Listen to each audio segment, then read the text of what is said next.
selamat pagi. Jumpa lagi dengan saya, Miss Tina Sundari. Di video pembelajaran kali ini, kita akan belajar tentang pengurusan surat di sebuah kantor atau perusahaan dengan menerapkan sistem buku agenda.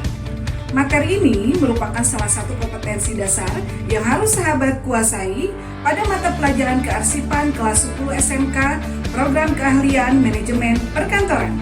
Sahabatku, siswa-siswi SMK hebat kelas 10 manajemen perkantoran, setelah mempelajari materi ini, sahabat diharapkan dapat memahami prosedur pengurusan surat dengan baik dan melaksanakan penanganan surat dengan benar.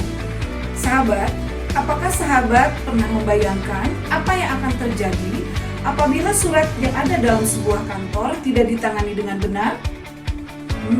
Tentunya akan menyebabkan kerugian yang tidak sedikit ya, dan akan mengganggu efektivitas serta efisiensi dalam bekerja.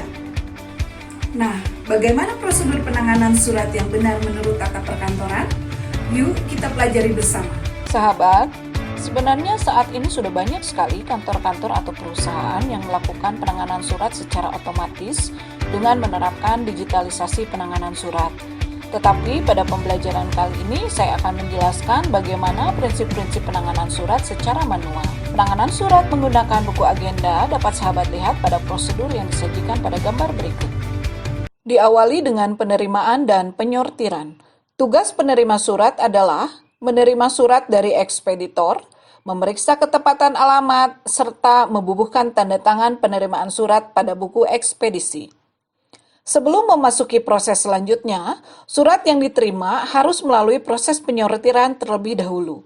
Penyortiran adalah kegiatan memilah-milah surat berdasarkan kelompok atau golongannya sesuai ketentuan. Setelah melalui proses penyortiran, surat dinas diserahkan kepada petugas untuk diagendakan.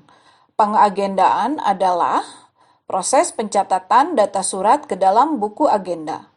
Sementara petugas yang bertugas untuk mencatatkan surat ke dalam buku agenda disebut agendaris. Buku agenda yang digunakan untuk mencatatkan surat ada 3 macam, yaitu buku agenda tunggal, buku agenda kembar, dan buku agenda berpasangan.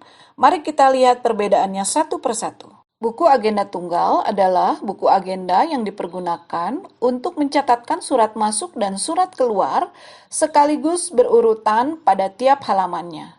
Jadi, buku agendanya hanya satu ya sahabat. Jenis buku agenda yang kedua adalah buku agenda kembar. Buku agenda kembar adalah buku agenda yang dipergunakan untuk mencatatkan surat masuk dan surat keluar pada buku yang terpisah. Satu buku untuk mencatatkan surat masuk, satu buku untuk mencatatkan surat keluar. Jenis buku agenda yang ketiga adalah buku agenda berpasangan, yaitu buku agenda yang dipergunakan untuk mencatatkan surat masuk pada halaman sebelah kiri dan surat keluar pada halaman sebelah kanan atau sebaliknya dengan nomor urut sendiri-sendiri. Langkah berikutnya adalah pendisposisian. Pada lembar disposisi, pimpinan akan memberikan arahan oleh siapa atau bagian apa sebuah surat harus ditindaklanjuti. Lembar disposisi diserahkan kepada pimpinan, digabungkan dengan suratnya. Jangan lupa bagian atas lembar disposisi harus sudah diisi ya sahabat. Setelah pimpinan membubuhkan arahan pada lembar disposisi, kita harus menggandakan surat tersebut. Mengapa harus digandakan?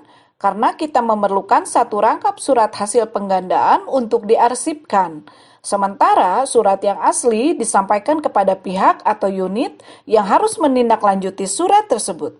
Selanjutnya, surat didistribusikan kepada pengolah atau unit pengolah sesuai arahan pimpinan pada lembar disposisi.